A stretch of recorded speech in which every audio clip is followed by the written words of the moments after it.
What's up, fight fans? And we are back at it with another edition here at Round One Sports TV. I am your host, Edwin, and where do all fights start? Round one. So we have a lot of boxing to talk about. So Sonny Edwards quitting, and we're gonna take a look and a peek at the audio. We're gonna talk about Teofimo Lopez, Devin Haney, the return of Naoya Inoue, all that and more. So please join us here at Round One Sports Talk. Please don't forget to click that like button if you haven't already. Subscribe to the channel. Let's get right into this video.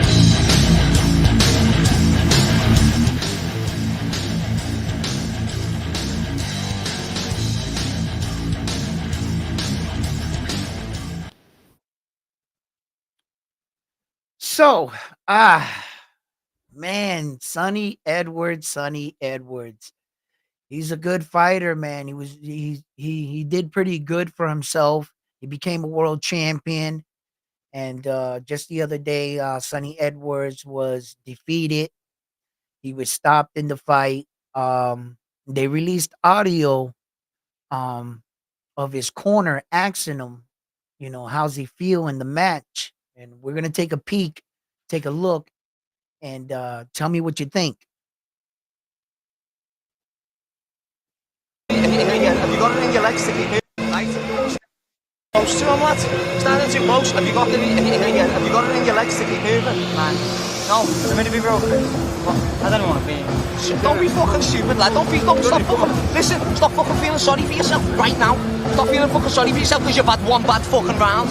Bite down on your fucking gum shield and sort your fucking head out. When you get against the rope, close to him, lad. Wow. And that's him and his coach talking about, you know, um, him giving up on himself in the match.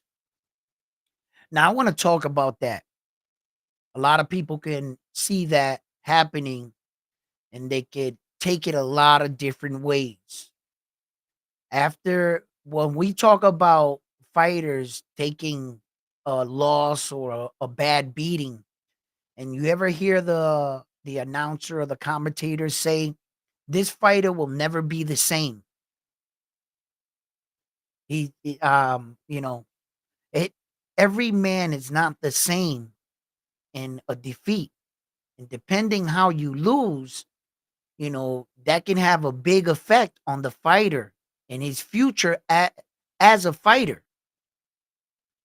Sonny Edwards in that moment was so searching whether or not he still wanted to be a fighter. I've talked about this many times. I always tell you guys, when I say that phrase, I want to see my fighter in the ring, and there's certain things I don't know until my fighter is in those situations, and I can look in his eyes and say, "Do you still want to be here? Do you still want to be a fighter?" Now, in that moment, Sonny Edwards, he lost that fight to Bam Bam. Going into that fight, he was an unbeaten fighter. Sometimes fighters take, you know, their whole image and everything that they built is being undefeated. It's like drilled in his head. Long as he maintains undefeated, he's the best fighter in the world. Maybe that affected him so much that when he was beaten, he started falling behind in the fight. He started to give up on himself. You know, it's like that athlete that, baseball player that goes on a slump and he's striking out and he was such a home run hitter. It's like that basketball player that was a sharp 3-point shooter. In the last 5 games of 6 games, he ain't hitting no buckets. It's all in their head. It's all in their head. Sonny Edwards is a great boxer. He's good. Some of these matches he was in over his head. He fought a much bigger guy. Came in this fight right here. I'm not sure he wasn't the better fighter in there. I think mentally he checked out. Sonny Edwards would have fought that guy like he fought At least Bam Bam Rodriguez. See, Bam Bam Rodriguez was just too much for him because he was tall, bigger, lengthier, and he knew how to use all his elements. Bam Bam Rodriguez is what you call the top guys in those divisions. And he wanted to move up. So Sonny Edwards took that fight and he felt shots from Bam Bam he'd never felt before from any other fighter. Bam Bam put them hands on Sonny Edwards so much, in fact, that it carried over to this fight right here. Yes, it did. And it's tough to watch that. It's tough to experience that as a fighter. See, Sonny Edwards knows that he wasn't on his own side. He had checked out in the fight. He knows that it's mental. He knows it. But it's really affecting him as a fighter. Sometimes when a fighter is finally beaten, that does it. That can do it. That can be the straw that breaks the camel's back for some fighters. Some, not all fighters. There are fighters that will lose. They have a short memory. They're like, all right, I lost. No big deal. Not undefeated. Okay. Still going to go after that world championship, and I'm going to get better. There are fighters that have lost. People have counted them out and later became world champion. Now already. A lot of fighters, hundreds of guys that I've seen lose early in their career, Lomachenko, become world champion. So it's not like, see, Sonny Edwards is a good boxer. And if I had to rate him throughout the division, he's still better than 85, 90% of all the guys in that weight division. By him losing another fight to this guy, truthfully, Sonny Edwards, you got nothing to hold your head down. There's other opportunities. There's other belts. There's other guys to be fought. You could still turn this around, get yourself together. And I'm not saying getting yourself some cab driver is going to boost your confidence. Not for you, Sonny Edwards. No, I don't believe that. I believe you need a decent fighter. And you need to go out there and you need to shut him down and beat him. And know that you beat a decent fighter. Know that you're still up here and that you can hang with these guys. Yeah, there's always a moment in a fighter's life when they transition from a young fighter to an old fighter where that your body's not responding the way you want it. There's always that fight. But we as young fighters, we don't understand that. You just got to make your body go and shift it to that new and then shave off a little bit of your fight. Like meaning all that little wasted movement, you realize you can conserve that rather than just staying like this. When you need to, then move when he gets closer. All that outside shit and extra shuffling, you learn how to cut that off. And you become a much efficient, smarter fighter. Sonny Edwards, I don't believe he's finished. It's all in his head. I really believe so.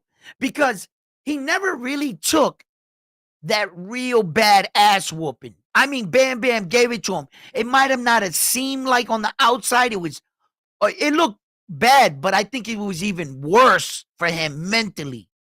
The ass whooping Bam Bam put on him. But you can overcome that, my man.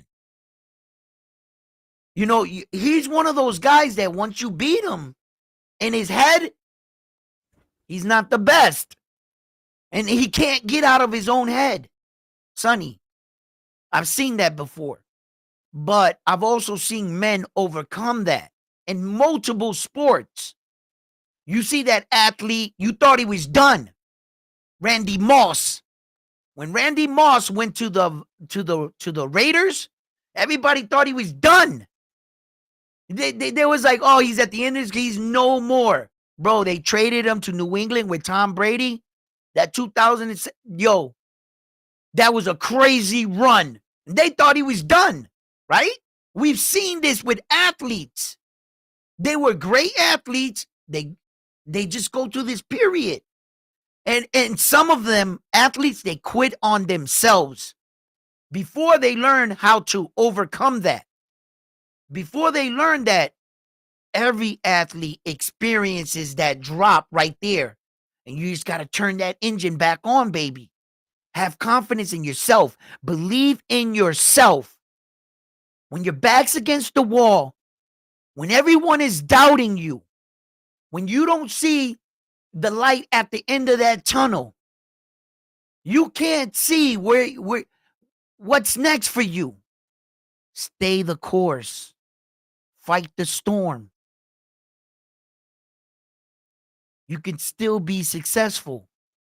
And don't take it like, oh, I can still be in the game and just make some money and be an average fighter. No, you can be successful as a champion. And what you are, George Foreman came back at 45 years old and retained the heavyweight championship of the world. 10-year stall. Before he could convince himself I was never finished. That was something that the athletes go through. Sonny Edwards is right there in his life. We've all been there in life. Backs against the wall. Might have lost your job. Don't uncertainty of what you're doing. You know you got to kick it up into that next gear, but you're just starting out. That's all you're doing. You're just putting out. Pop, pop, pop, pop, pop. Right? But you're going to get there. And some of us just got to stay the course. Weather the storm. I believe Sonny Edwards is in that kind of situation. You know? And I just hope, he takes a little time off. You take a little bit of time off from the sport you love. Pretty soon, that raunchy smell in the gym of your hands smelling like feet, like a sock, like the humidity in the gym of all the sweat, you start to miss that shit. The smell of the bag when somebody's hitting it, all that shit. You start to miss it. Even the punches to the face. Your body starts to heal. You start to feel strong. You start to think, let me just slide in the gym and see how everybody's doing. Before you know it, you're punching that bag. Before you know it, coach, give me an opponent. You know what I mean? It's going to be up to Sonny. I wish he could hear my words. It's not over for you, young man. Take a little time off, not too much time, and come back. Come back to the sport, Sonny, man. I think you're an amazing fighter. I don't think you're finished. Anthony Joshua is another case on top of the world, losing, doubting himself, was going through a real mental situation, got the rematch with Usyk, lost it again, came on a little winning streak, got knocked out.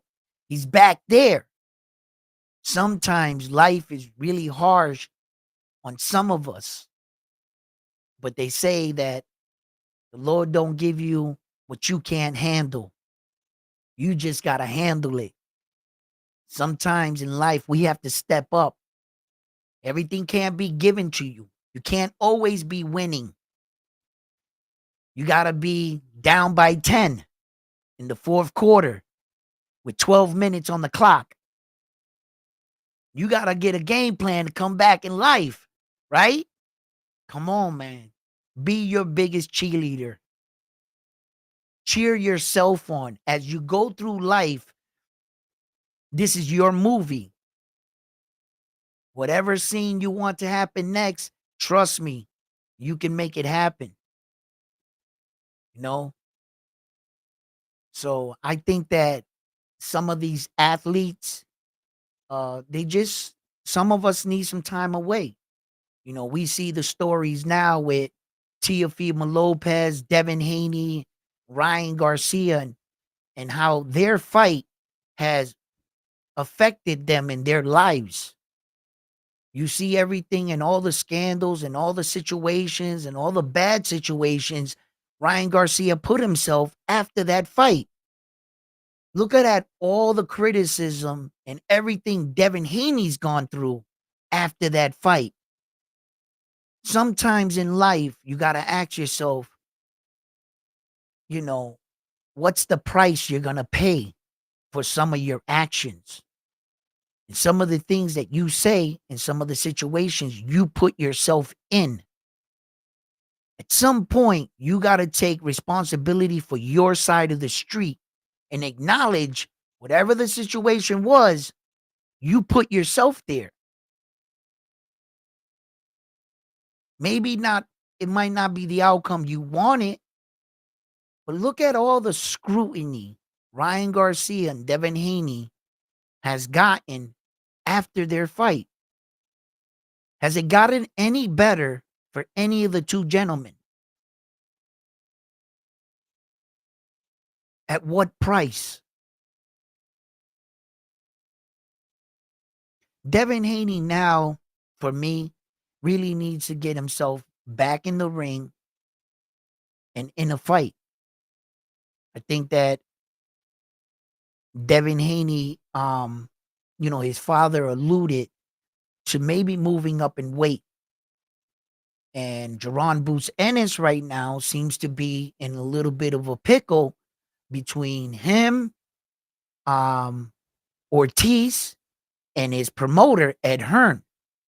It seems like Ed Hearn was trying to do some damage control, but unbeknownst to him, he didn't know that Jaron Boots Ennis had made a previous statement.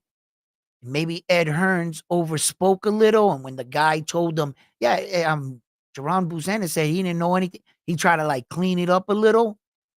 And it goes to show you that that's politics in boxing. I mean, whether or not we feel Jaron Boots Ennis ducked Virgil Ortiz, that's opinionated. How many times did we feel Virgil Ortiz ducked his opponents? So isn't that the kettle calling the kettle black there? Right? So, okay, Jaron Boots Ennis, his future is not certain. That's one thing we can take out of this whole story, is that he's not sure whether he's going to 54 or staying at 47. Right? There are a lot of things I want to talk about among these athletes. For instance, Devin Haney. We were just talking about him. A lot of people feel that in his fight, that his flaw was in his defense. And that Devin Haney only has to make one correction, stop the left check hook. I don't see it that way. And I don't see that to be the case. See, I know what I'm looking for, right? And his defense wasn't the problem. His problem was he threw the bow and arrow jab at the wrong distance.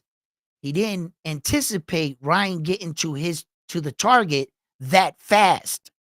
He didn't calculate Ryan's speed for his size. That's all that happened there. Devin Haney's defense was good in the whole fight. He blocked a lot of Ryan Garcia's shots. He was just hurt from that check hook from the first round. He was doing the best he could with him being hurt, probably the whole fight. What Devin Haney did wrong, what I mean by the bow and arrow jab, when he throws the jab, right? He threw it like this, where you overextend a little. It looks like you're pulling a bow and arrow. We call it the bow and arrow jab. He threw it like this, right? Which exposes your chin. When you use that jab, you use that kind of jab in certain situations. Devin Haney just used that kind of jab in the wrong situation. He didn't have to overextend on Ryan Garcia. Ryan Garcia hit and boom, He never expected Ryan to be that fast and to get to him. It wasn't his defense. It was never his defense. But if you let these other boxing people, they got you convinced that he had no defense, Devin Haney. Then they're just repeating what they say. Half of these guys don't know what they're looking for because they're not real fighters. They're not boxers. They're talkers. They know how to express a story. They know how to break down situations. And they're probably good at it. But when it comes to the sweet science, what you should be looking for, I'm telling you what happened. And any boxing coach would probably agree with me. It wasn't his defense. It was his weapon of choice. That's all it was. Devin Haney used the wrong weapon in the wrong seat. He didn't have to throw the jab like that. That's where he fucked up. But you let these guys, oh no, yeah. His defense was, bro, that his defense was okay in that fight. It wasn't the greatest because he was getting caught, but he got hurt too early. You know what I mean? So that's what Devin Haney has to work on. Devin Haney was so good at the time. He thought he could get away with some shit on any fighter. That's exactly what happened, because I'm going to tell you right now, Devin Haney is the more skilled fighter out of Ryan and him.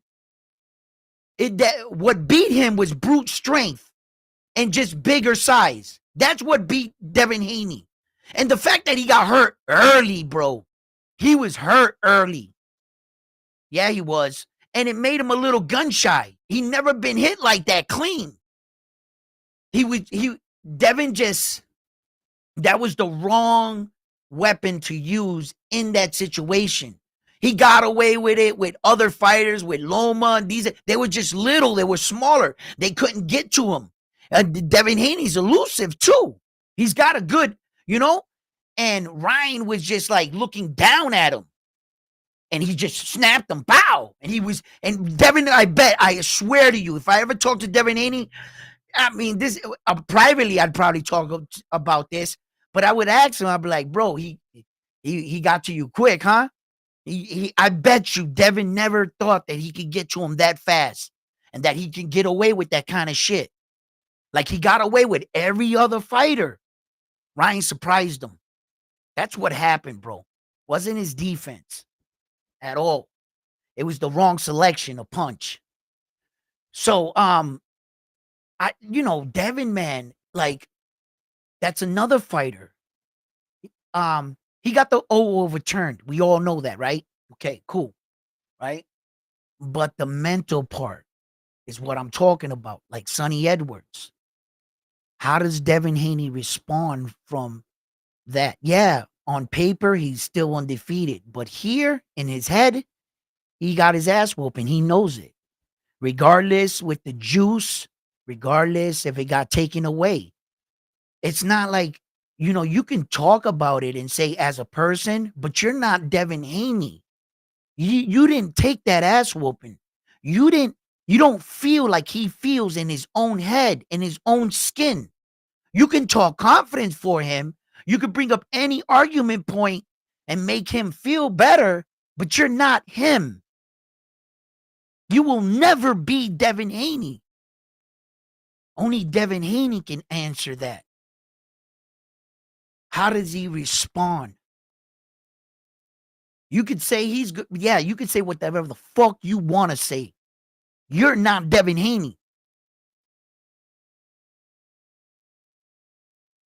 And until I see Devin Haney back in the ring, listen, he's all of 26 years old.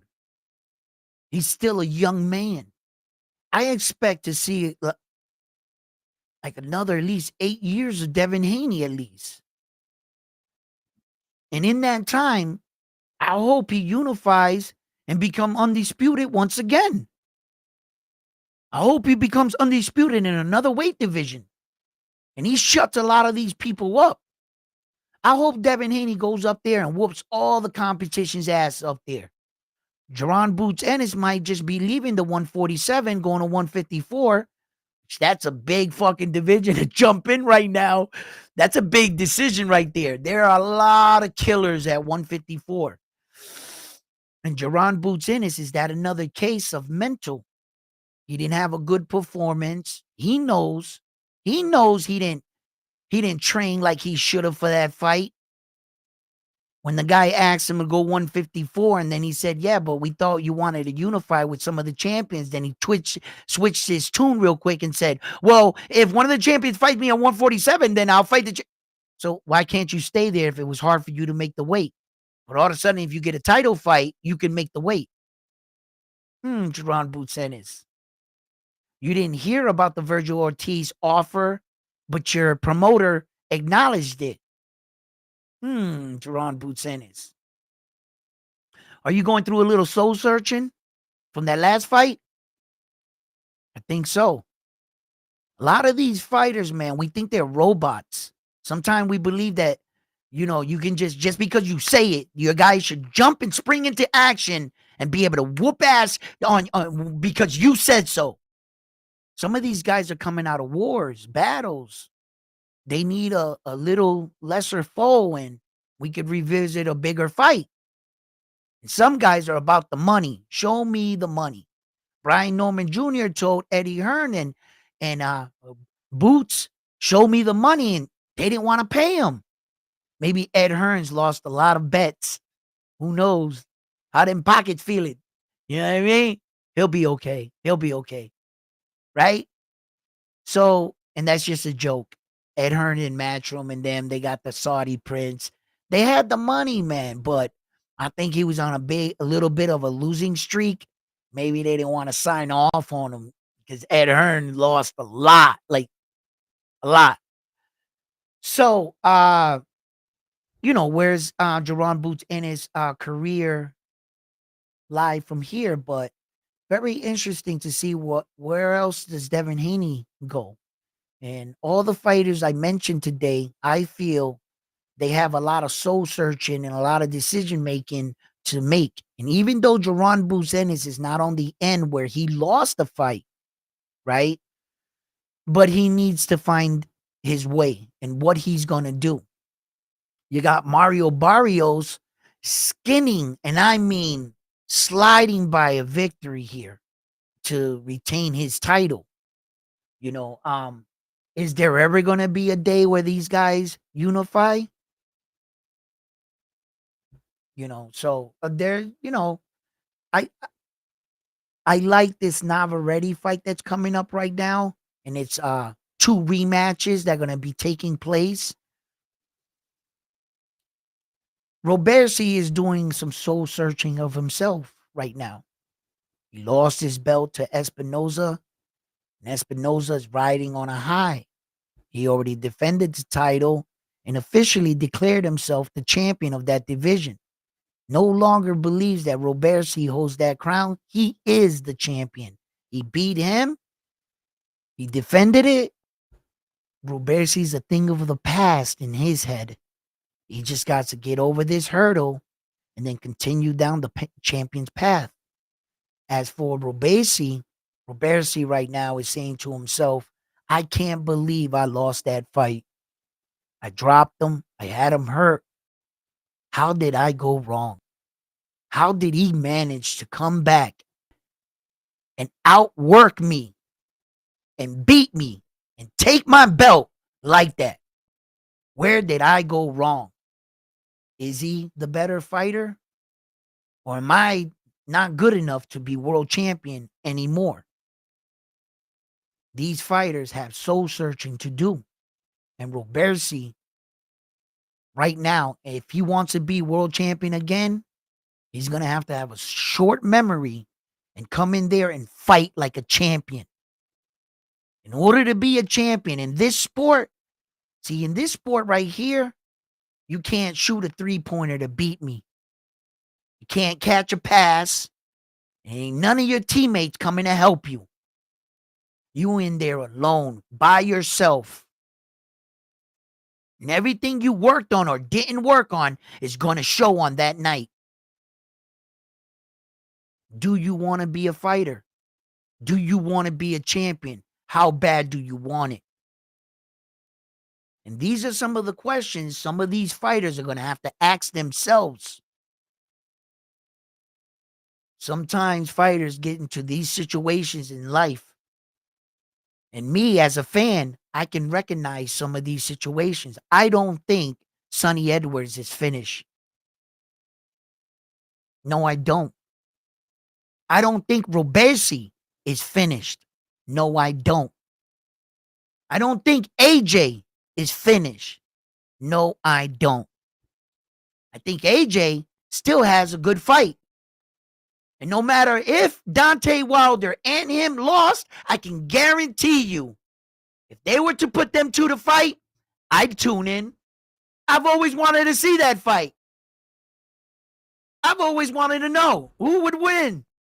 I've always said that if Deontay Wilder connects on AJ's jaw, it is over. It is that I've always said that. It is good night. And I thought that AJ always avoided him. So even though those two men, his stock is kind of low, together, I think they can make some fireworks. And I would tune in for that fight. Deontay Wilder and AJ have some soul searching to do. And I still think that they're marketable. I don't think some of these guys, the guys that I have mentioned, are finished. I don't think so. Now, in cases like Errol Spence Jr., that's a different situation. It's not mental so much as physical. It's probably the both for Errol. And in his situation, I'm not sure. I can't speak for the man, but all I can say is I'm satisfied with what he accomplished. He has nothing to hold his hat down in shame. He only lost to one guy. That means 99% of everybody else he beat. That's not bad. Don't mess up your career and realize you're in a fight and they ask you in the corner, do you want to be in the fight? And you say, I no longer want to be in this fight. Sonny Edwards, Mike Tyson, just to name a few that checked out in the fight. I just don't want that to be Errol. And I don't want that to be the last image I see of Errol. I believe he has a lot of soul searching himself, but I believe that some of his things have to be physical as well. So when I talk about these fighters, we have to understand that these guys are human. And they have fears too. A lot of these pressures from their family, their town, themselves, wanting to be good and not lose, not let the people down. Don't let your family down. Don't let your friends. And all these pressures come from all different areas and angles and situations. Things we don't know about what's going on in these fighters' everyday life. You have no idea about. Some of these guys got kids, teenage daughters, teenage sons. You over here training, your daughter's hopping out the window with her boyfriend. That could be distracting.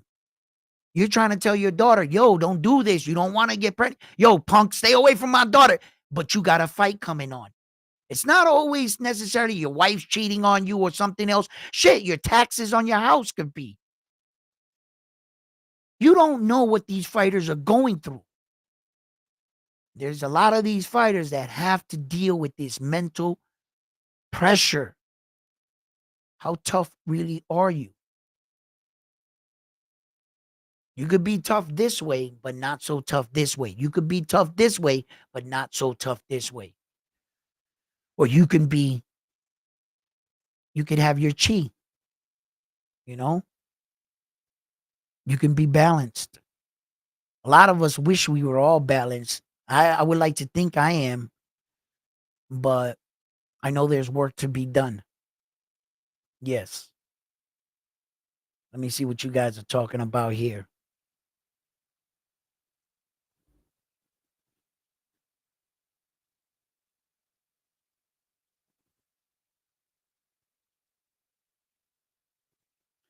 Yo, listen, I tell you what, right? What's up, baby? How you doing?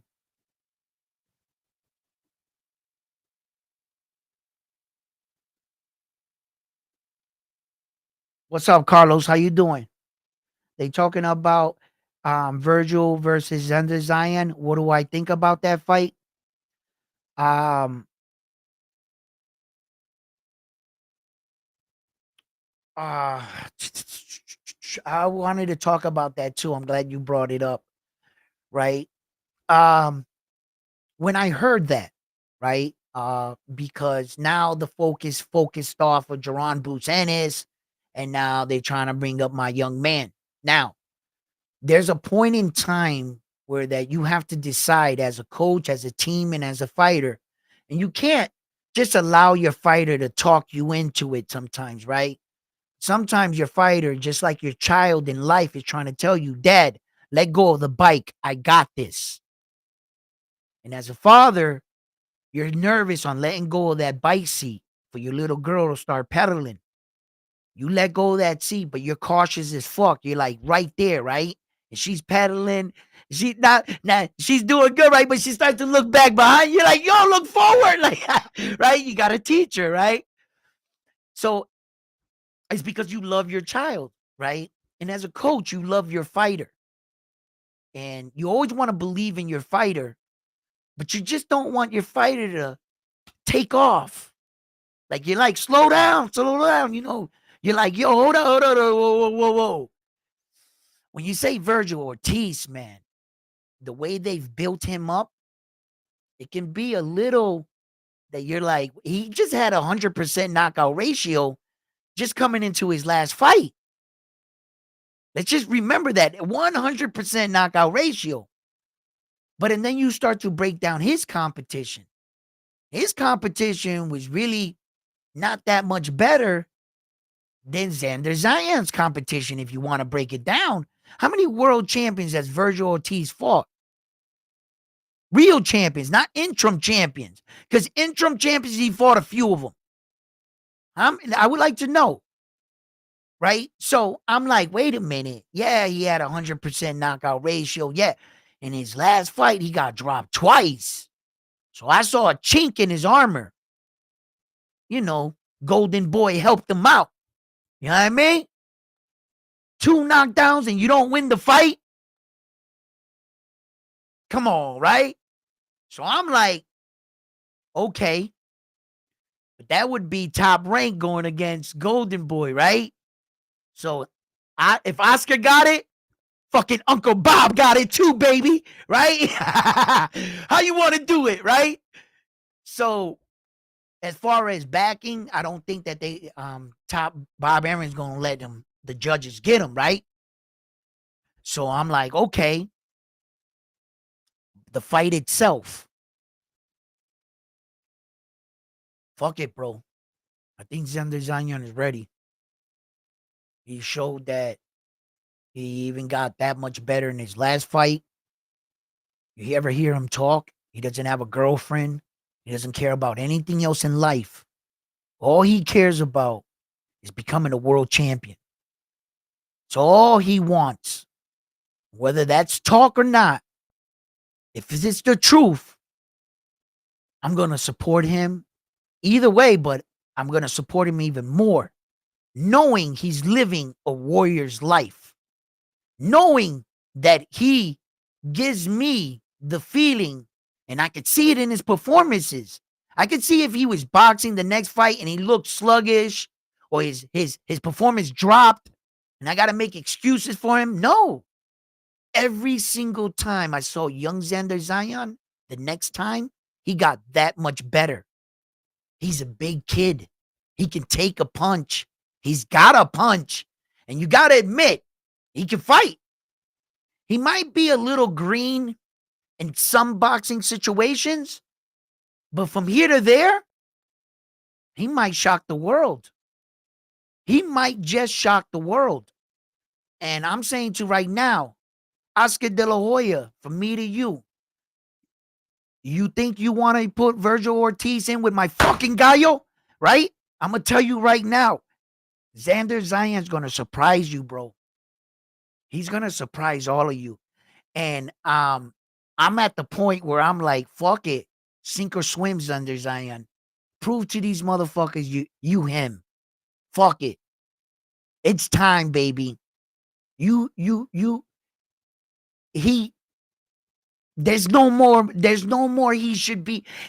If he keeps fighting these regular guys like this, he's just gonna turn into Virgil Ortiz.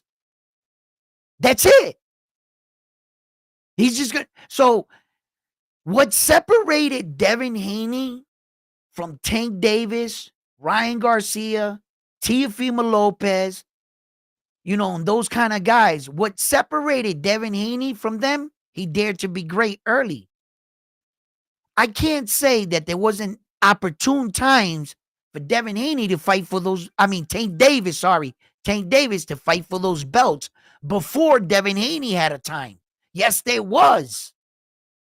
He had a chance to, fight for the titles, and I don't know. He just didn't do it. But Devin Haney, he beat them all to the belts, and he won. They had to sit at home, and no matter how much they hated, talk shit about Devin Haney, you know what they had to see? Him with all the belts on TV. He had all the jewelry, all the gold. And you couldn't, I don't care how he got it. I don't care if he emailed it. That don't fucking matter. What matters is, does he have all the belts? Yes or no? Then shut the, right?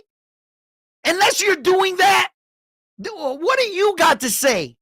Where are your belts? Gonna talk shit with an interim belt around your waist. Don't even try to call the undisputed champion at the time or say anything about him with your fucking secondary belt on. Don't even open your mouth. That's how I would have felt. Now that Devin Haney is on like beltless now, so to speak, I know he misses a taste of the glory. He just wants a taste. You know what I mean? And he wants that shit back. So my man needs to get back in there. A lot of these fighters got to overcome this shit. It's not all about just fighting guys.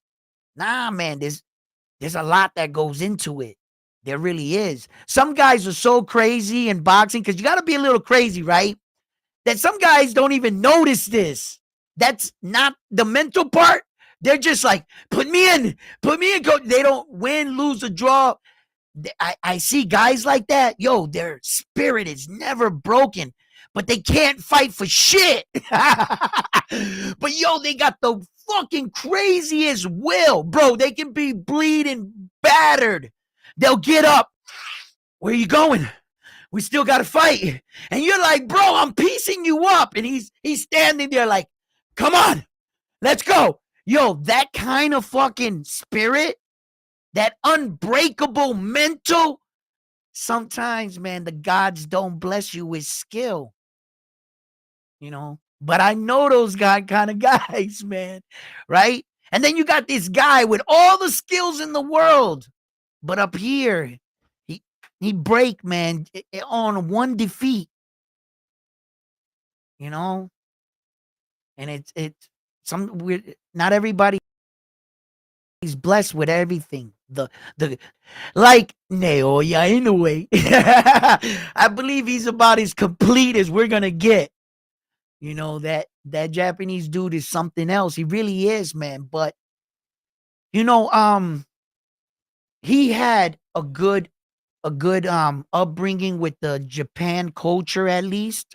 I'm not gonna say that Japan culture is the best culture in the entire world, or they're fucking perfect in any way, because they're just as fucked up as any other nationality in the world, right? But at least they were raised to respect their parents. They bow, they show like honor, Besides that, you go downtown Japan, there's freaking Chinese mobsters, gangsters, pimps, whores, drug dealing, and everything else you could think about that happens in any other big world. They're the same, but culture is important. They're raised different, and I have to admit that. And if you're raised with at least that kind of upbringing, it will play out into the kind of fighter or athlete you can be. Not all the time that happens, but in his case, he embraced both sides. Because you can be given the best, a silver spoon in your mouth, and turn out to be a real shitbag, and turn out to not be anything in life. Tattoo junkie in jail. That's your kid. Seen it all the time. So you can give a person anything and bring him up in the best environment. It's up to them to adapt those ways. He seems to have adapted the ways of the Japanese samurai and the warrior's tradition, spirit. He embraced all that. So when I talk about him, he's the definition of doing such. Not everybody does the same way, but that dude is something else in and out of the ring. He makes me feel like I can back him up. I'm not going to get up the next day, turn on the TV. Naoya Inoue crashes Mercedes drunk after coming out of a club of smacking a woman and punching his coach in the face. And then Naoya Inoue is getting cuffed up with all white powder right here. Like, yo, what's going on? No, I'm not going to wake up to see that. Because my man is really dedicated. And that's when I can get behind a fighter and believe in that fighter. At least I know when Naoya Inoue enters the ring, even in defeat, if shall he ever be defeated, I will know at least you beat the best version of him. Because he's not going to slack. So when you do finally beat him, and the man that beats that man, you're going to beat the best version of him. Because he's always going to be ready. He's hot and ready like a Little C's pizza. That little Japanese dude. All the time, all day. And like, I be like, Naoya Inoue, man. He has a fight right now coming up. Sam Goodman. Most of us know about it. December 24th. If you don't know about Naoya Inoue, I invite you to come watch him box. I believe if you like boxing, whether you're a hardcore, casual, he meets all standards. And what I mean by that is he is going to put on a show. I guarantee you when you watch a Naoya Inoue fight, there is no boring Naoya Inoue fight. Just like there's no boring Tank Davis fight. You pay a ticket to watch Tank Davis, we're not going to the judges' scorecards, are we? No, we're not. There ain't no scorecards need to be read. Ain't none of that. Tank is knocking somebody out, or he might get knocked out, right? But he's taking that risk. And he's put his chin up against all opponents. Yeah, he did. So when Naoya Inoue fights, I know that I'm going to get my money's worth. I'm going to be satisfied in his fight, and I know that he's going to give it its all. And win, lose, or defeat, I promise you, Naoya Inoue is coming to fight. He will never shy away. And even he's already been battle tested. For God's sake, he had a broken orbital bone, a fractured orbital bone in the second round. He fought 10 more rounds with a guy punching him in his face. No signs of quitting. Didn't take a step backwards. Fought intelligent. Found a way, covered his eye to win the fight. He's a fighter through and through. And if I was ever going to get behind a fighter, I got to admit, that guy right there, man, he's something else. I love what he brings to the table. I love what he does for the sport of boxing. I love how he brought eyes to a lower weight division and introduced us to other fighters perhaps I may have never known. Junto Nakatoni, Bam Bam Rodriguez, Sonny Edwards, just to mention a few. of fighters perhaps I would have never came in contact with had it not been for this monster Naoya Inoue. Because that's what he is. He's a monster, bro. And it's funny, right? He talks about the name monster. And he said it. I never liked that name. I never called myself the monster. They named him the monster. The people was like, bro, yo, he's a monster. And that's what they would say when they would see him fight. They gave him the name monster. He didn't call himself monster like some of these other fighters. They named themselves the monster. Think about that. You don't get named the monster like that because you're a chump. And the stigma they try to put on him to try to silence him, to try to have people not tune in on his fights because he's soon becoming your favorite fighter's favorite fighter. They don't want people to pay attention to the shit he's doing. They don't. They really don't. They call him hype job, hand wrap, accusation. People start throwing accusation about steroids now because he's too damn good. Rather than just doing just a little research. Just a little research. Just look at him in the amateurs with headgears and those big ass gloves. Boop, knocking dudes cold. He's been doing that since he walked in the pros, since he was 19 years old. One shot in dudes. Boop, one punch knockout power. Yet 26 fights later, oh, hand wraps. Man, you think them dudes ain't been saying that his whole entire life? My man could crack. He could crack, and he's stopping all these dudes. And they're running out of excuses. They don't know what to say. They don't know what to do. They've never, ever in the history of boxing have ever seen something like this. I've never seen it. And although Terrence Crawford and Usyk are hell of impressive fighters, Terrence Crawford, man, he is amazing, right? And his accomplishments, I was like, yo, my man is, until Naoya Inoue came around. And then I was like, what the fuck is this? I couldn't believe it, bro. I couldn't. Wins his first title in 6 fights. In 8 fights, he's a 2-division world champion. Unifies all 4 belts at 118. Walks into the 122, a new weight division, challenges the champions right away. And within 6 months, he had all 4 belts. That's video game shit. That's truly video game shit. There's never been no one to do something like that. Not even close. The accomplishment itself, all 4 belts, yeah. Please don't break down the way they did it. Don't do that. Just stop right there. Well, Terrence Crawford did it. Naoya Inoue did it. Let's stop talking. As long as they did it, all right. Let's not talk about how they did it. Because it took Terrence Crawford 6 years to unify all 4 belts in the second one. It took him 6 months. So that's not even fair.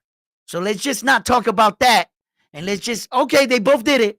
All right? That way my man Terrence Crawford stays on top, right? A little bit. Because to tell you the truth, Naoya Inoue is dominating everybody. And that's just the truth. I love Terrence Crawford, man, and I'll always try to slide him in there in the conversation and shit because he's my American guy, bro. You know, but it's hard to lie and look inside of this camera and try to dull down what this Japanese is doing, bro. He's really doing some stuff that I have to give him credit for as a warrior.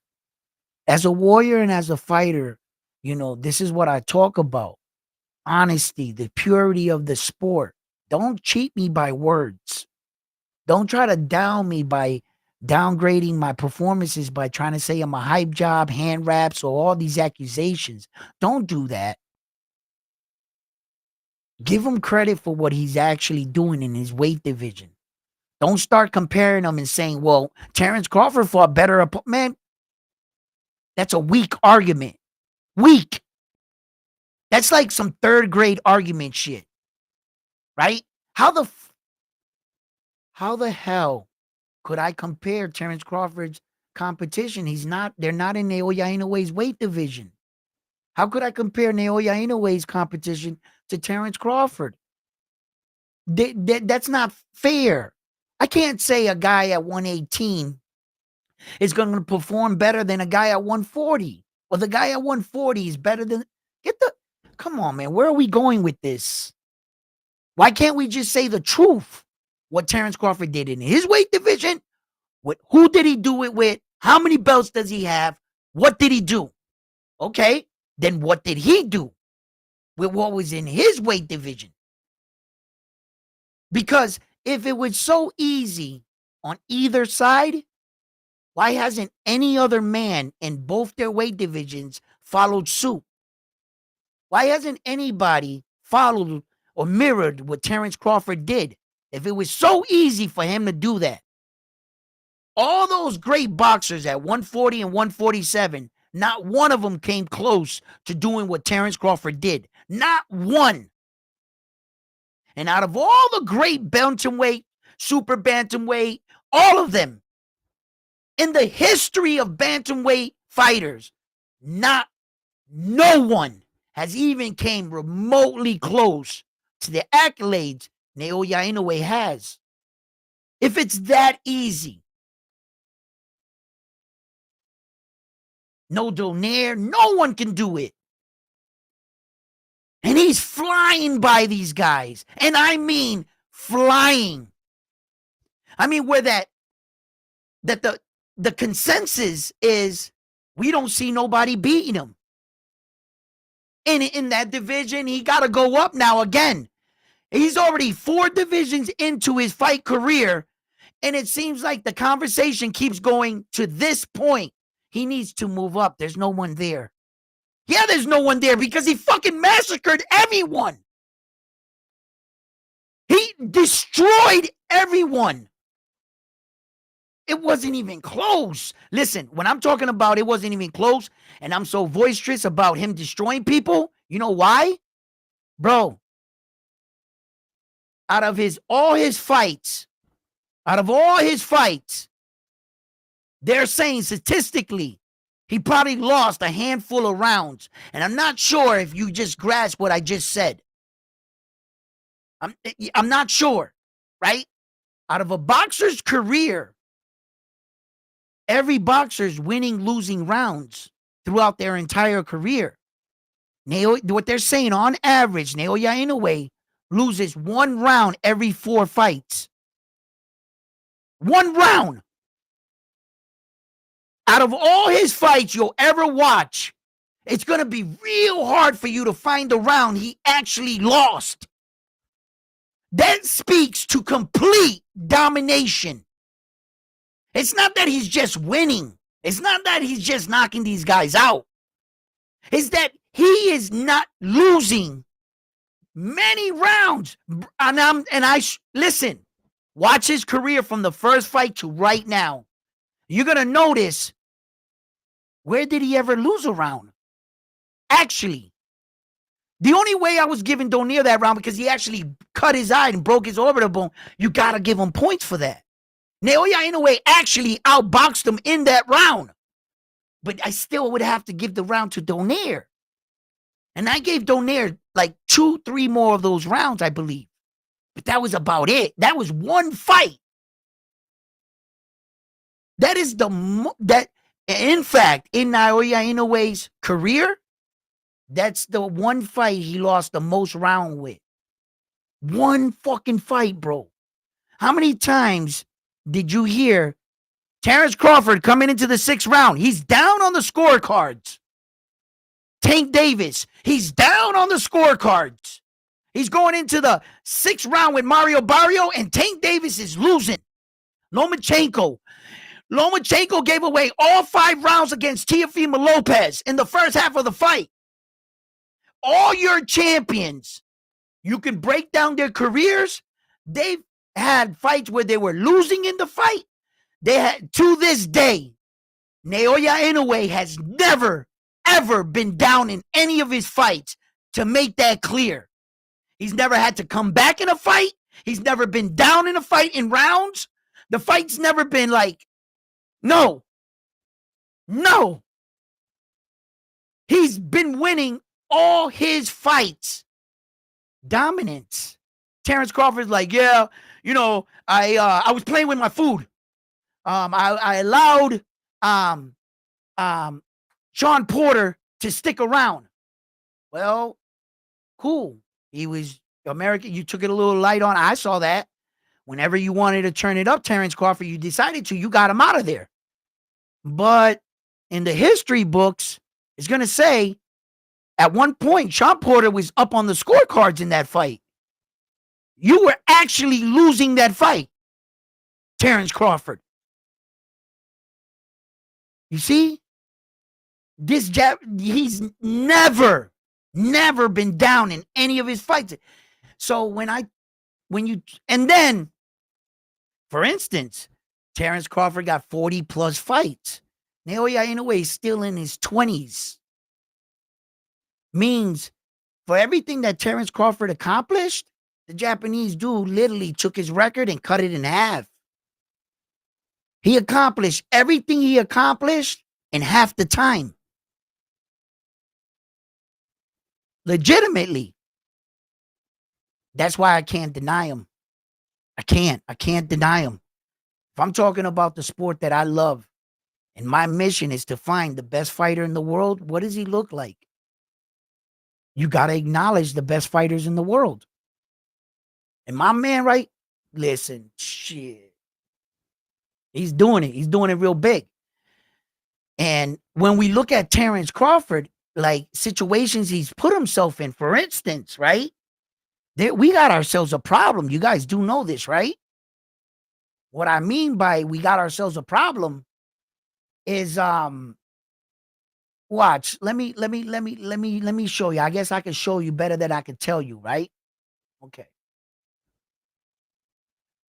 Okay. All right. This is what I mean, guys. Well, that didn't make it any bigger, right? I guess I could do like that, right? And then let me blow it up right here a little bit for you guys. That's pretty good, right? Okay, let's move on down. Can you guys see those names pretty good, right? That's pretty good, right? It's good size. Let me see if I can even get it up a little bit more right here. Let's see. Pause. Yeah. So, let's get down to Terrence Crawford. Okay. All right. That's my one up. He's in a new division. Okay. Here's the problem. I want you to pay close attention to this. Didn't Terrence Crawford just win the WBA? This is the WBA World Championship. Super welterweight, right here, right? Junior welterweight, middleweight, 154, right? Right underneath it says his name. What does that say? Jamel Charlo, champion in recess. What? Jamel Charlo, champion in recess? When do you share a championship? Who's the champion? Is it the champion in recess or is it Terrence Crawford? At what point can one guy occupy the same title? And it means the same thing. It means that one of you have to have the secondary belt. It means that one of you has a bullshit belt. You can't be a champion in recess to my belt without me being the full champion. So what this thing says is, there's a possibility he's not being credited or honored full status of the WBA championship because it's apparent the organization feels Jamel Charlo is a champion in recess. So if Terrence Crawford, this WBA title, isn't real because of what this says right here, you don't share a world championship, bro. The minute you share it, it means you're not the full champion. Am I saying anything wrong here? Right? So if that's not a full championship, right? Where's the WBO? Okay. Right over here. Terrence Crawford, WBO interim. Who's the real champion? Sebastian Fundora. It's clear here. Super champion, interim champion. There's no explanation needed. I know exactly who the champion is for the WBO. It's Sebastian Fundora. It says it right there. I know who exactly is the interim champion for this division. It says it right there. Terrence Crawford, interim. They got no problem wording it out for you. So why is it over here? It says Terrence Crawford, Jermell Charlo, champion in recess. That's champion in recess is talking about recess of my belt. It's not saying that he's the interim. It's not saying he's the secondary. It's saying he's in recess to my title. There's a problem. There's a problem there. According to what this thing is saying, in actuality, Terrence Crawford is not a champion at 154 at all. He has no belts at 154. Technically, that interim belt means nothing, right? And if you're sharing a world title for the WBA, they just playing fuck with you. You mean to tell me before I fought for that belt, you couldn't tell me you were still keeping Jermell Charlo champion in recess after I win the belt? That pops up? What kind of games is this WBA playing? Because for the history books, I need to know definitively that you guys considered me the champion of that division. Because I need that when I go to the Hall of Fame, I need credit for that belt. And the Hall of Fame, they're not going to fucking play me like they played all these other guys with these games. And they say, yeah, that's a real world title. It's a secondary belt. And they got the guy believing he's a real world champion because these organizations, sanctioning bodies, they don't care. They just want the money for their interim titles. That's all they want.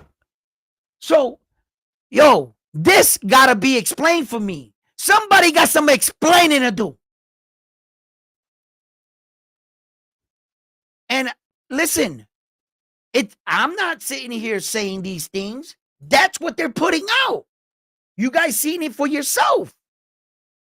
Somebody got some explaining to do. If I was Terrence Crawford, I'd be down at the WBA headquarters, bro. Open up. No, man. I need that belt to count. You know, I don't want to play that Manny Pacquiao shit. No. Manny Pacquiao found out the hard way, and a lot of these other fighters are going to find out the hard way that the Hall of Fame does not give you credit for interim belts and secondary belts. They acknowledge your belt. Yes, they will acknowledge all your titles. And there's a difference between a title and a championship. You had a world title. He has a world championship. I know it's worded different, and that's what I mean. They be playing games with these belts. And now the WBA wants to do away with their super. And just, WBA be playing some games. And that's why BoxRec washed their hands with them as an organization. Because of shit like this. Because, bro, I would hate on the day Terrence Crawford retires and the Hall of Fame goes, well, you were not actually the champion. You see, because Jermell Charlo was the champion in recess. So you didn't have full championship status. And by not being the full champion, we cannot. And Terrence Crawford's going to fucking lose his mind. I guarantee it. And once again, boxing did this to our favorite fighter. And our favorite fighter got to go looking puzzled as hell. Like, no, but you told me it was a... They don't care, bro. You got to pay attention to what you're winning and what you're competing for. There's been many champions, Floyd Mayweather, Naoya Inoue, that they've tried to give them interim belts. They didn't accept it. Mayweather beat Zab Judah, didn't accept his interim belt. That was a bullshit title. And Zab Judah had that belt because the other guy he lost to couldn't pay the sanctioning fees. But technically, he lost that belt. He remained the champion because the guy couldn't pay the sanctioning fee for the belt. You think Floyd was going to attach his name to a belt like that? You think Floyd was going to attach his name to Shane Mosley's bullshit belt? Or all these other guys' belts? Floyd didn't take those belts. He denied them. Whenever you heard a story of Floyd Mayweather denying a belt, I guarantee you it's because it was an interim belt or a secondary belt. Floyd didn't accept them. Neither did Naoya Inoue. When Naoya Inoue beat, I think it was Hernandez for the world title, they try to come and slide and put another belt on him. I forget what organization, and he slid from underneath it. He looked at the guy and said, yo, what kind of belt is that? The guy said, world title. He said, no. Is that an interim belt? The guy said, yeah. He said, I don't want it. He doesn't attach his names to any of those second real world titles or nothing. These men weren't going to attach their names to interims. Mayweather has never had an interim belt. For nothing. No silver, gold, platinum, fucking franchise. Oh my God. For you to go down in history to be a man or a woman that's ever been franchised by the WBC, that's got to be one of the lowest forms of disrespecting a champion I have ever in the history of boxing ever seen. And I don't know how they convinced a fighter such as Saul Canelo Alvarez to be talked into taking a belt like that. Lomachenko, the men that they actually got to accept belts like that was unbelievable. That is such a joke. Yo, if I was Saul, I would beg or ask or pay the record books to scratch that out of. I don't even want acknowledgement for it. Don't put my name associated with a fucking franchise title. That is the worst, hypocritical, embarrassing belt I have ever seen in the history of boxing. Where they make a belt that you can't get beat for it and you can't win it. It's got to be awarded to you. Meaning you can literally be the franchise champion for the WBC, go in the ring, get knocked out, wake up the next day, still the franchise champion. Nothing happened. That is the most corrupt. It's like having a fucking cheat sheet on Call of Duty when you infinite bullets, infinite armor. They can't gun you down. You aim lock. You locking in, shooting through walls. You're cheating. That belt, the rule structure on the belt is like a cheat belt. That is so embarrassing as a champion that you got to be given a belt like that so that you can't lose it. Yo, that is a disgrace to combat. That is so embarrassing. Yo, bro, I would knock out the guy that tried to put that on my shoulder right then and there. What's that, a franchise? I would knock him out. Oh my God, that is so embarrassing. That they made up a fake just to keep. I don't know how they got Saul to fucking sign off on that. Saul's a good fighter, bro. Saul is a fucking great fighter, man. And the way they convinced him to, I know he kicks himself in the ass. Later, when he goes back and he thinks about it, at the time, it probably sound good. It probably made you sound like a god. Like, damn, man, they making a belt I can't even lose. Sign me up. But when you think about it and it goes down, you realize how despicable that is. And you realize, like, damn, maybe I didn't make a right decision. I didn't want my name to be associated with this kind of belt. All the other champions are going to laugh at me. They came up with a belt I can't lose or you can't beat me for. Like, what? They had to cheat for me that bad? They had to make a rule structure for a particular. There's only been like a handful of people that's ever had it, like 3 people in the world. 3 fighters ever had that shit in the history of the sport. And it was made for fighters like Vasily High-Tech Lomachenko and Saul Canelo Alvarez. They were like the first. And I know when they go back, because Vasily's a fucking great boxer himself. Yo, the sucker shit that these organizations convince these men and these legends of fighters. Yo, Vasily's a 2-time gold medalist, bro. You don't want your name attached to that belt, bro. I bet you if Vasily could, he'd scratch that off his record book, man. Don't even talk about that time. Don't even bring it up, man. Like, that is fucking disgrace, man.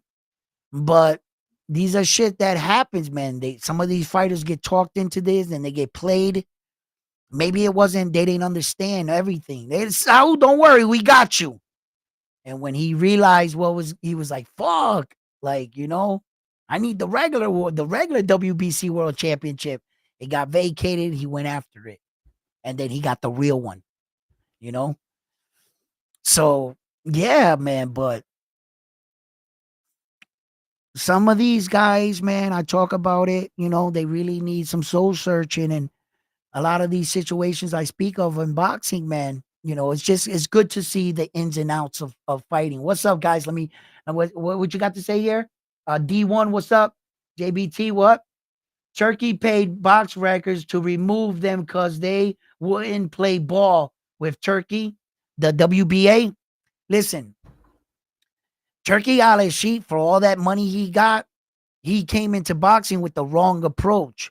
Whoever was the people that he had around him that were telling him to buy these entities in boxing, try to get Bob Arum, Ed Hearn, Oscar De La Hoya, what he did was he tried to control the players in the game. That was the wrong approach. You're never going to win like that. You just got all the snakes in the room with you and you expect them not to bite you. You're in a room full of snakes. Turkey Al-Sheikh surrounded himself with snakes. That's all he did. That was wrong. If I was Turkey Al-Sheikh and I had all that money and I walked into the game, the first thing I would have bought were the organizations, the sanctioning bodies. I would have bought the WBA. I would have bought the IBF. I would have bought the WBC, and I would have bought the WBO. Rather than getting the promoters.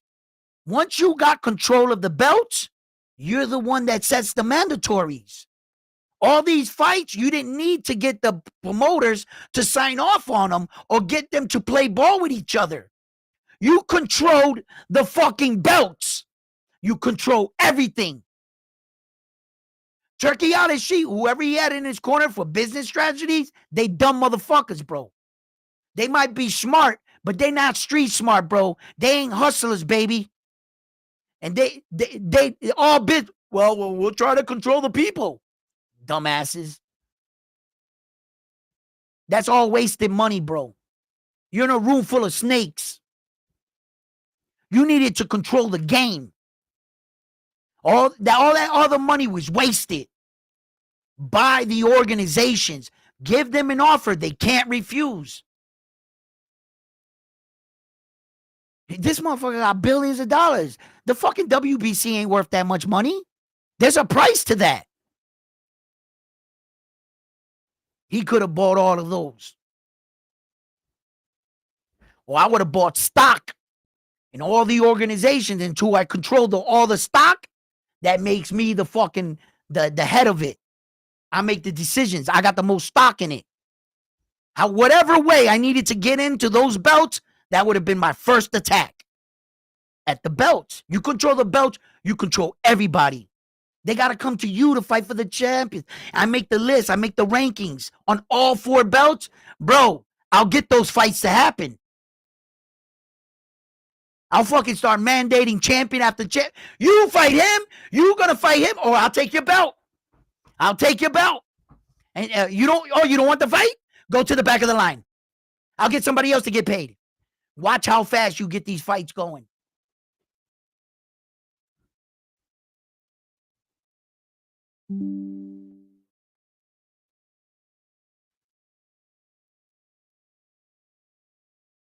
Was the WBA the first champ the sport ever had? And who was the worst, bro? What? The WBA is the worst, bro? Oh, I thought it said who. It's WBO. Okay, I'm gonna answer both of those questions. Check it out, right? Yes, the WBA is well, it was called. It was the WNBA, something like that. It had different letters, right? That was the first belt, but there was no organized structure. There was no sanctioning fees, nothing. They kind of made like a belt. So the WBA was the first organization to put structure in fights. That way, fights weren't like 32 rounds. They made it 15. And then they worked with the boxing and shit was created. Now, the WBA is the first belt ever, right? Off of the WBA, the WBC spinned off. And people left that office and they started their own belt.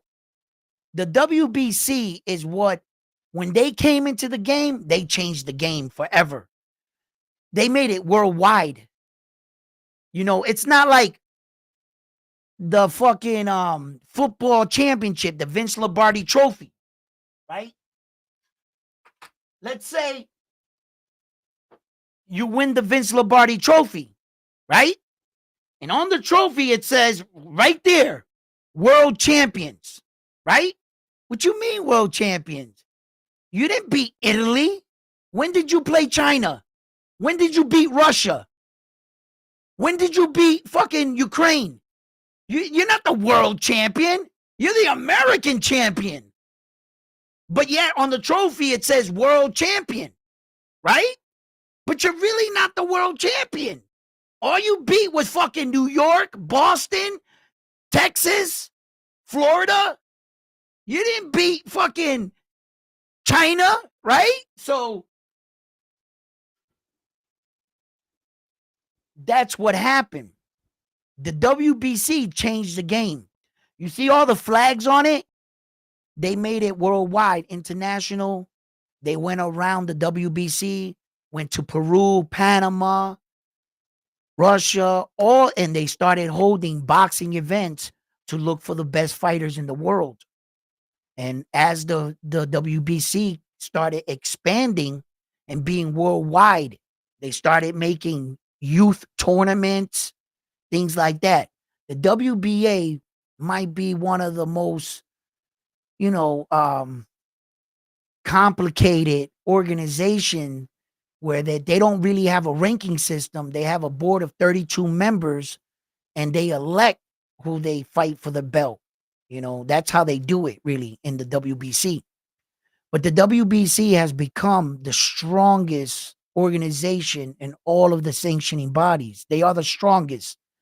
They might be, some people might use the word corruption or confusing or whatever, but they are the best and they have done a lot for the sport and a lot for the boxers. The WBC does a lot of things for the communities and for the families of these boxers, and a lot of things you will never hear about.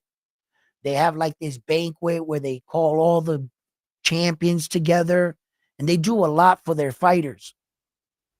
Um, and they don't make stories and do all that and tell you. You probably won't know that unless you're a hardcore fan. But they are the best organization, but the toughest to work with. I tell you, they be on some fuck shit, but that's the best. And men like Floyd Mayweather, the men and women that wore the belt, is what makes the belt so prestigious.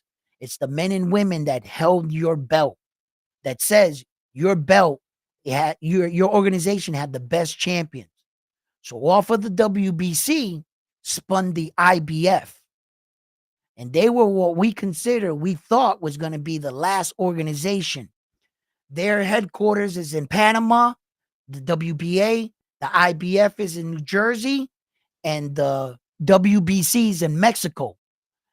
That's when we had a three belt era, and champions like Mike Tyson had three belts. They didn't need the WBO to be called undisputed. Mike Tyson never needed the WBO to be called the undisputed world champion of the world, because the WBO did not officially recognized by all major sanctioning bodies and recognized as a world title until Bernard Hopkins and Oscar De La Hoya fought in Las Vegas and to unify all 4 belts. On that night, the WBO finally was like, yo, we're part of this event. We're tired of having champions and you guys not giving acknowledgement. They've been around for years, like 10, 15 years. They were champions like the Klitschko's that had the WBO. A lot of champions. Marvis Hagler had one. Larry Holmes, all these guys had but they weren't recognized as world champions at that time because it wasn't a world championship belt. And in that moment, when Bernard Hopkins and Oscar De La Hoya, after that night, the world recognized the WBO organization that they hadly made their way and paid their dues to be recognized as a real world championship. So now the men and women that wore that, they were honored. In the later days, before they were honored, like champions that had the WBA and IBF, if they fought for the WBO, the WBA and the IBF would typically strip them of their belt. They didn't want their belt in the same ring held up together with the WBO that they didn't consider a world championship. By allowing you to raise the WBO next to the IBF, what the fuck is stopping the Russian champion from saying, I'm a world champion? The Japanese champion, I got a world championship. What's going to stop them from doing that if you're allowing any belt to be put next to the real world championships? So if other organizations see, wait a minute, the WBO is not a world champion, but it's in the same ring. We can take our Russian champion and put him in with the IBF because the WBO's doing it. So by doing so, the other organizations, bro, if you even hinted you were going to fight for the WBO, they take their belt from you. Then go fight for the WBO. Until they all got together. Now, will we ever see a time in a 5-belt era? Because as we all know, the IBO is making its way up. The IBO is an organization right now, just like many of these organizations that have been trying to make their way up. There's been champions such as Stephen Kubo Fulton, Triple G, Donaire. They've all had IBO World Championship. But is the IBO recognized as a world championship? No. But they're a player in the game. And they're going to have to put in their ties and their time in order to be taken serious.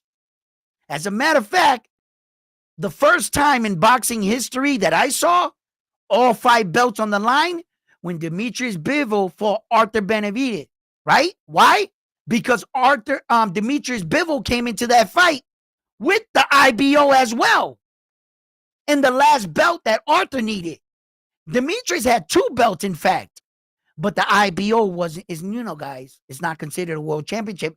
But all 5 belts were on the line that night. And then the Saudi prince is trying to do away with all the belts and everything else that they made their own belt. Did you notice that they put that fucking bullshit undisputed Saudi prince belt on Arthur rather than all 4 or 5 of the belts that were on the line? They quickly took them off and they didn't even let him get them all on. They came, oh no, take that off, and they just gave him one belt. Raised that one up. They made sure they made the words this big. Undisputed. So what? I don't want to see that one belt. I want to see all his hard work.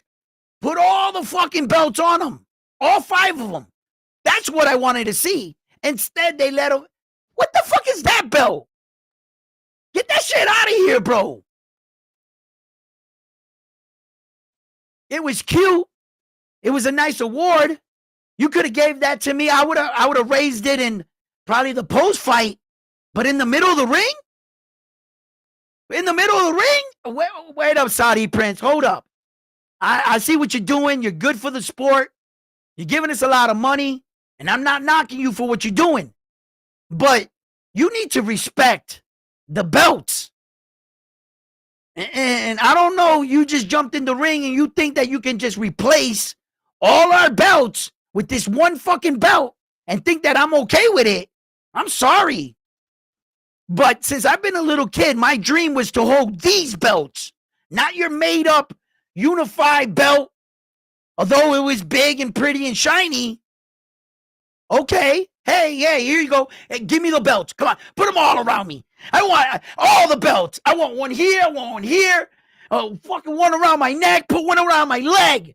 All 10 of them.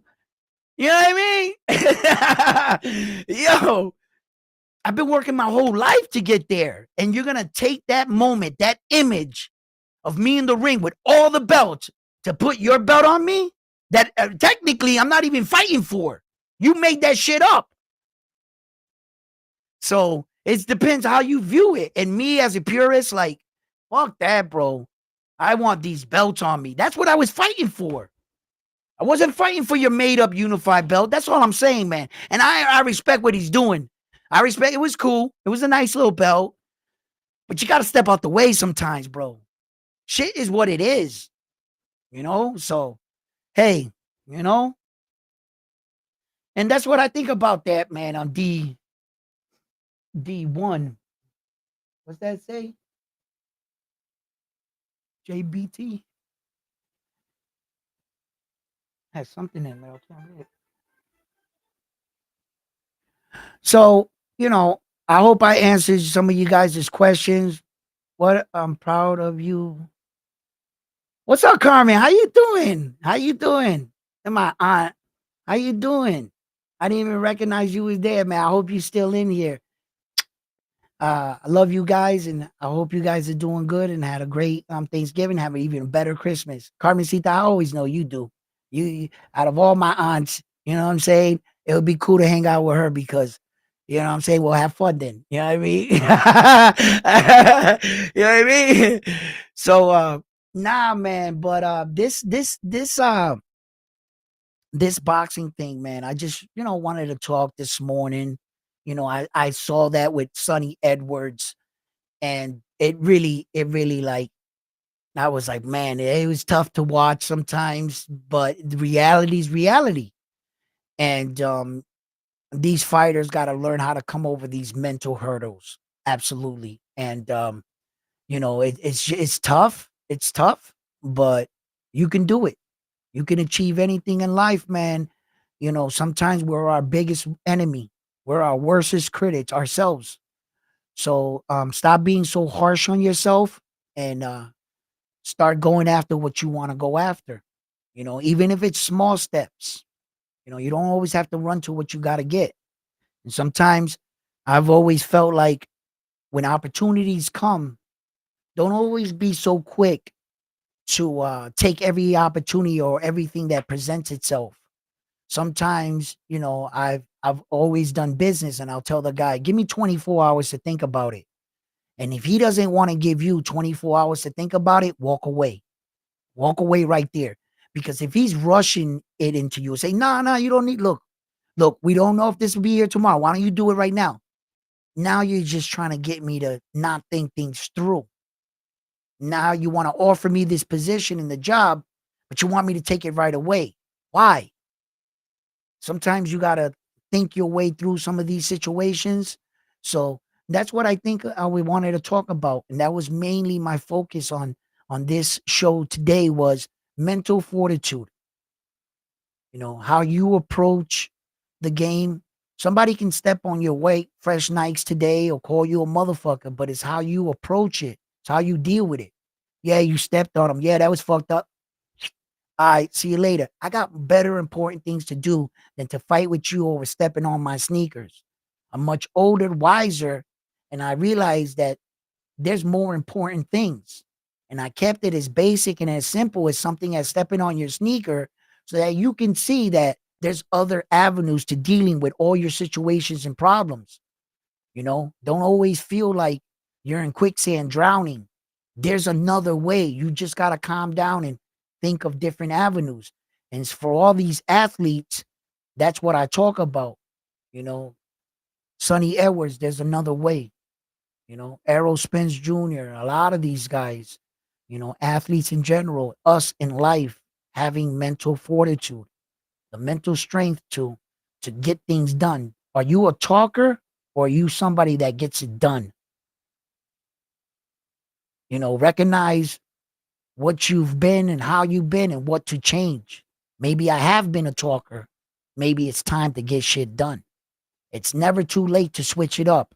Never be embarrassed in life where that you think about you've been learning something so far that you realize you finally find out that it was the wrong way to be, but you've put so much time and effort behind that one thing that now you feel like you can't back up. What grows for you as an individual is acknowledging it and having the courage to say, I was wrong. That's growth. That's when you start to grow in life. By you staying in place and not accepting the truth, even when the truth is presented to you, you rather accept the lie. That's when I think you stop growing in life. I had to learn that. And I'm still learning that to this day. And that's why I wanted to talk about mental fortitude today, and how these fighters overcome a lot of these things. That fighting is just not all about fighting. It's really not. You have to have your shit together in all aspects, and just because you're not putting shit together today or you're not where you want to be doesn't mean you're not going to get there. Keep going forward. Keep taking out more and more of the bullshit in your life and have the mental fortitude not to go back there. Go somewhere else because your decisions are going to be yours at the end of the day. Listen, fight fans, I love you guys. Have a great day. Love each other. Take care of yourselves out there in this world. Keep an eye on your family. And like always, I'm on to the next one after this one here at Round One Sports Talk. Please don't forget to give these videos a like, subscribe to the channel, share the video, and support the brand. Thank you for tuning in this morning. You guys have been great. I've been your host, Edwin, where the wall fights start.